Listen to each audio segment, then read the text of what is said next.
and turn on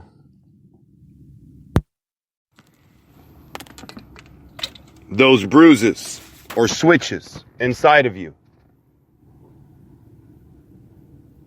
See, for me, as I look back at my past relationships, which haven't been many at all, you can count on one hand,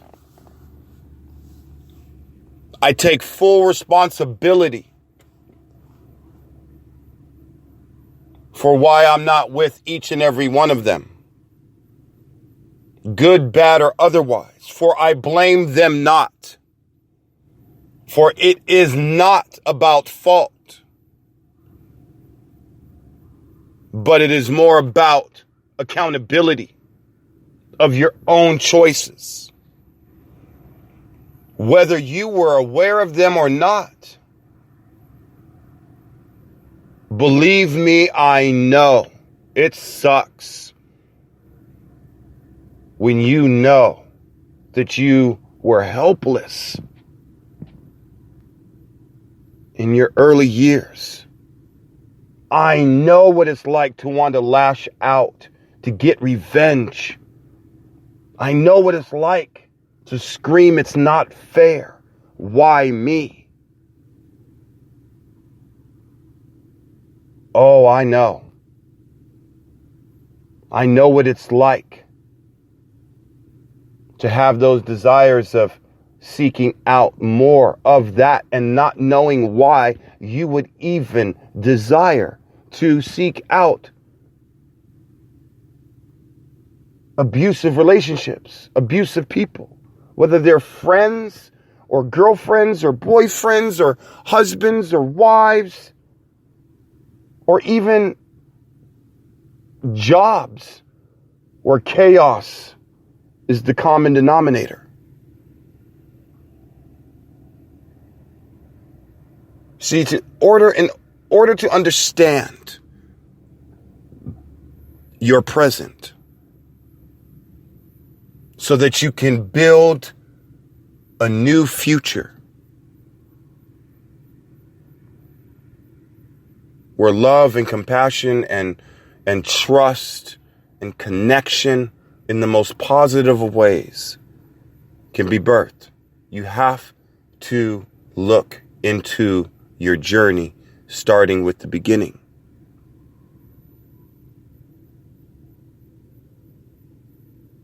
And accept that, yes, the deck of cards that you were dealt were just the deck of cards you were dealt.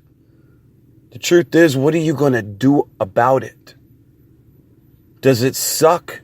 Yeah. Sometimes in this life, in order to experience comfort, you have to embrace uncomfortability. Some of us don't want to go back and embrace the reality of what happened to us that were out of our control. But to be able to take control of our current life, our current emotions, our current choices, to make better choices that represent the world that we prefer to live in,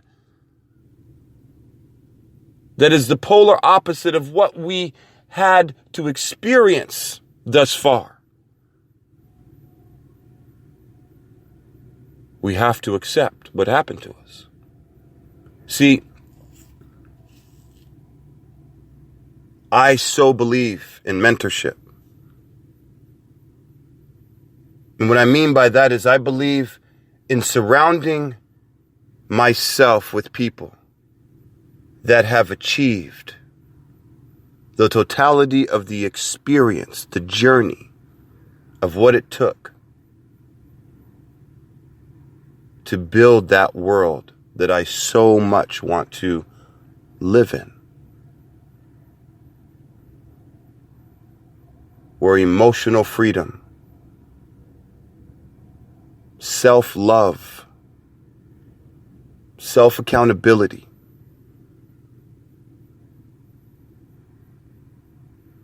exists. See, I can't find that significant other that I want so bad to love me, to accept me, to cherish me, to love what I love, to support my passions, my purpose, until I have learned to do it for me.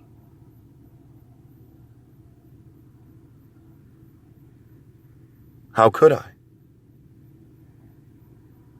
How could I tell another person to treat me in such a way that I don't even know how to do it myself? That's what they call the laws of attraction, right? You attract that which you are. So it always begins and ends with you. Whether you agree with it or not, don't matter. But prove it wrong. A lot of people have coined the phrase or have repeated the phrase, you are the exact replica of the 5 people you put the most time into. What do they mean by that? Well, look at the 5 people you put the most time into and their attributes, their persona, who they are. You will find a piece of yourself in each and every one of them.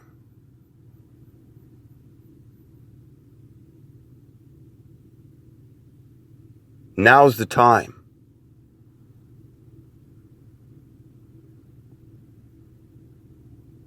Courage is a choice derived from a desire to want to experience a different existence on this planet.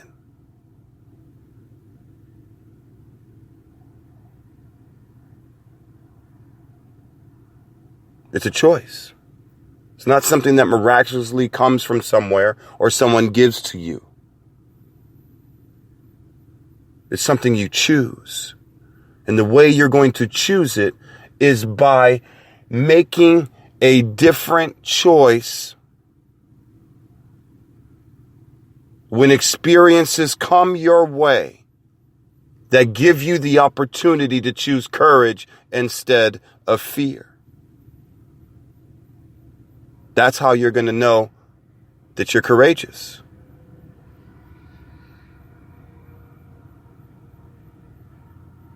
See, I had to look in my past to understand why I have my thoughts now. I had to accept the environments I was surrounded by. I love nature. Well, my first impressionable years were on an island, Oahu, or Hawaii, and then another island up in the Pacific Northwest. So understand why I love the trees, the smell of pine, from birds chirping to the blowing of the wind, the walking through the forest, the mountains, the brisk air, the combo of colors from green trees to the blue sky. I get it. Why I love the ocean, the crashing of the waves. I get it. That was my environment. That was seared into my subconscious mind. Makes sense. But so was the perpetrator.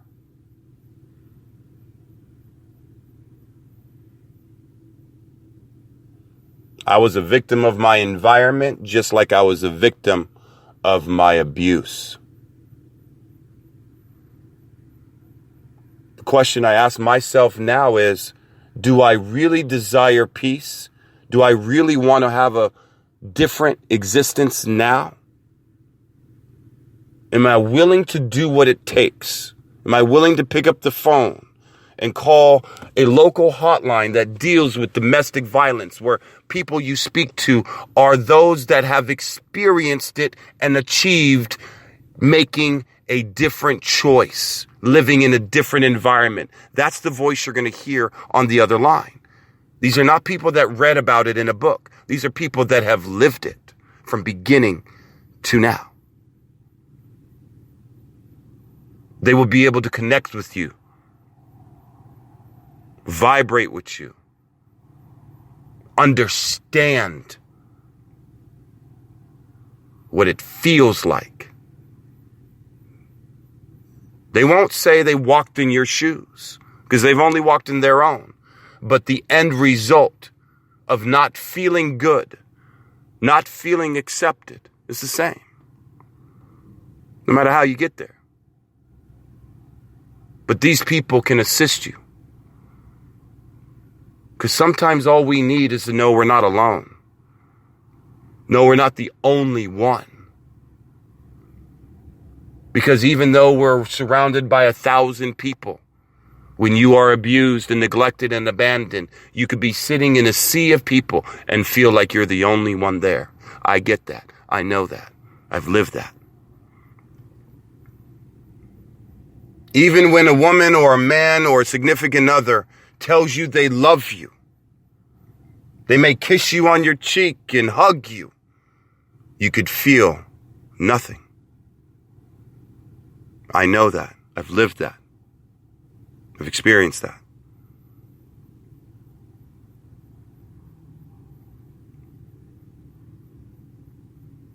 See, it isn't until you start loving yourself, you start looking deep within inside of self, you start taking ownership for the simple fact that you are the one accountable for each and every choice you make, each and every feeling you choose to feel, each and every direction you choose to venture down, whatever path you venture down, whatever book you choose to read, whatever movie you choose to watch, whatever food you choose to ingest, whatever you choose to do, it's yours and solely yours.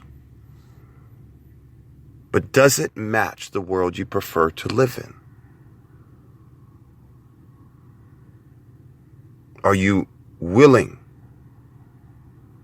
to achieve success at whatever level success is? Because I believe, in my opinion, none of us are afraid of living the good life.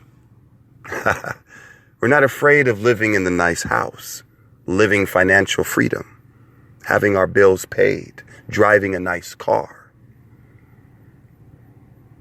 I believe we're afraid of letting go of the exact opposite.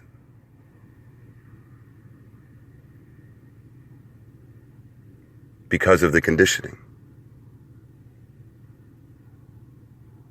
Because of the lack of self-accountability. It ain't gonna fall out the sky. No one's gonna miraculously touch you on your shoulder or your head, and all of a sudden you're going to just have courage. No, you have to choose it. By way of every experience coming your way, you choose a different response now. You choose to pick up that phone. You choose to get online. You choose to seek out assistance. You choose to humble yourself and know that you can't do it alone. And you shouldn't have to.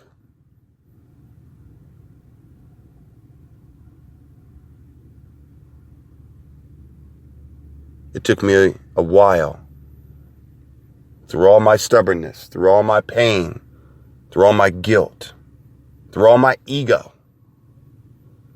to come to that humble, simple fact that I am the reason. As much as I wanted to blame the world and everything under the sun, I am the reason.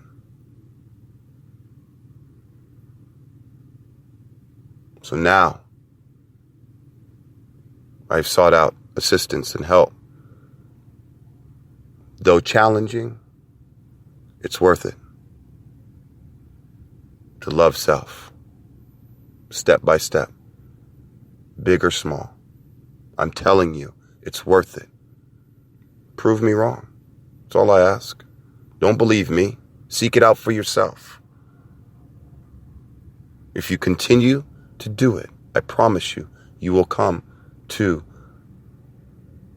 a simple understanding that it can be done. You can achieve it. You are loved.